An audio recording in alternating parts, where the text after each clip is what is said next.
Hey y'all, welcome back to Packz, where we open up packs for fun and not finances. I hope you enjoyed our little space trip we took the other day. I'm going to stick with the STEM theme, and we're going to go away from astronomy, and we're going to go into chemistry. Our theme today is going to be elements as such. And again, if there's a card that you see in here that you'd like for your personal collection, if this is my most recent video, drop a comment below and I'll try to get it to you free of charge as long as you're somewhere in the continental US of A.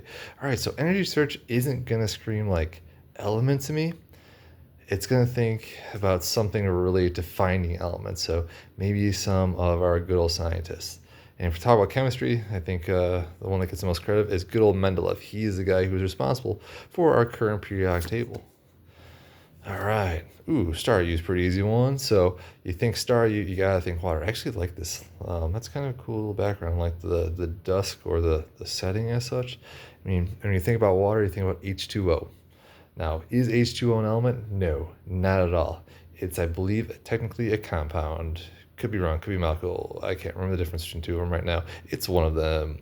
But let's go with oxygen because, again, if you're in the water, you still need to breathe oxygen. And so I'm going to stick with that one for star U. All right. Oh, hey, look at that one. Another water one, but this time is typed as fighting. That's actually pretty good ability. Double draw two cards. Salvos retreat cost, a little high on the retreat cost, but that's a pretty good one energy drop, I would say, honestly, for the game. All right, all right, Binnacle. What are we going to go with here? So you're a fighting type. When I think fighting, ooh, all right, I think high energy.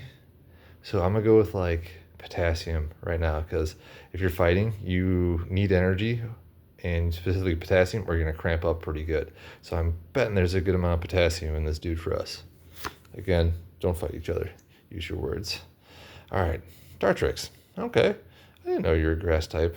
I mean, you're a grass type. That does make sense. You're green, but I didn't think they would give you grass. I thought they'd go normal. Okay, whatever. I'm going on. I'm going on. But green, the easy one for flyers, it's gonna be helium because they help you get really high up in the air because helium is so low in terms of density for things. So I actually, again, like the Rowlet more than I like this guy. But if I'm thinking elements of any sort of flyer, the first one that comes to mind are things that fly naturally. So it's helium. Also, just FYI, if you have a balloon and you let it go or it just randomly deflates, that helium is never going to be used again here on Earth. It is actually so light it goes up into the upper atmosphere, and we're unable to ever reharvest it as such. So, just an FYI. Dang, heal 150 damage from one of your Pokemon. That is a sick trainer card if you're on a psychic type of deck. I would imagine you'd have a bunch of those in there at this time. I haven't played super competitively, so I'm hoping 150 isn't like a one-hit deal for things. All right, Meowstick. All right, so psychic. He's looking pretty chill. So, black spot in science, history, and maybe medicine to get people to chill and be happier was lithium. Lithium was prescribed to help be a antidepressant, and so I mean Meowstick looks pretty chill, pretty happy right now. So it's kind of like almost a quasi psychedelic, but obviously lithium is mostly repurposed now, away from medicine and more like car batteries like Teslas and Priuses and things like that. So I'm gonna go with lithium for this dude. Oh, Drapion. All right, so dark type. Dark type to me again is kind of like a toxic type. I mean, it's got the hazardous tail right there, which makes sense. So something that is hazardous element wise, good old mercury for us. So mercury in like the liquid form or the type that you'd see in a thermometer isn't super dangerous. It's still not great. You don't want to be exposed to it. It can get absorbed through your skin. But the more dangerous version of mercury is actually when you breathe it in, or the vapor type, because then it gets directly into your lungs and absorbed through into your bloodstream. And when that blood gets to your brain, it gets deposited through the brain barrier up top there, and it can't get removed. It's a heavy metal, and that causes issues. So we're going to go stick with that one. That's a pretty good one for you. Oh, little nose pass. Okay. I do like the shine on these ones. The shine is good, but I definitely just miss having like something in the background, like a little Pokeball or Master Ball or a symbol of some sorts. All right, so nose pass. What are we going with here? You again are a rock type for us.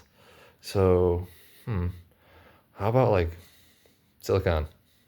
That is one of the most common things that we would find in the ground nowadays. So I think that one's a fair one for us. If you think silicon is the second most abundant element in the Earth's crust, only behind maybe oxygen right now.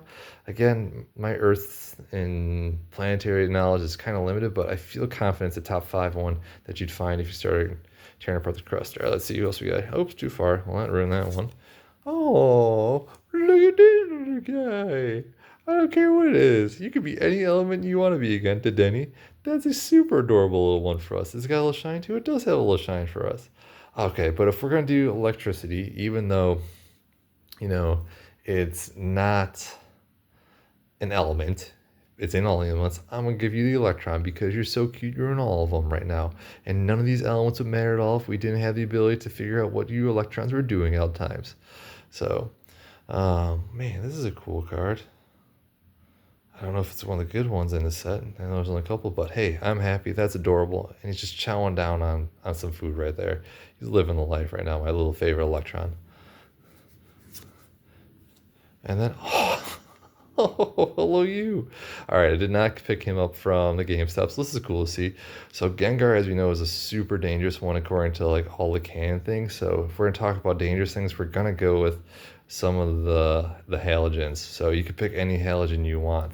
The most basic one is obviously gonna be like your chlorines and your fluorines, and those are pretty nasty. We've seen what they've done over time in the world, unfortunately. So yeah, Gengar, you can pick your poison. We'll put you in the halogen family and we'll go from there. That's cool to see. All right, we got our little basic energy, and last but not least, our code card for us. So if you're liking kind of these more scientific or themed videos, please let me know. I am definitely enjoying them. And with that being said, I hope that you guys all have had a great day and a great day for you tomorrow.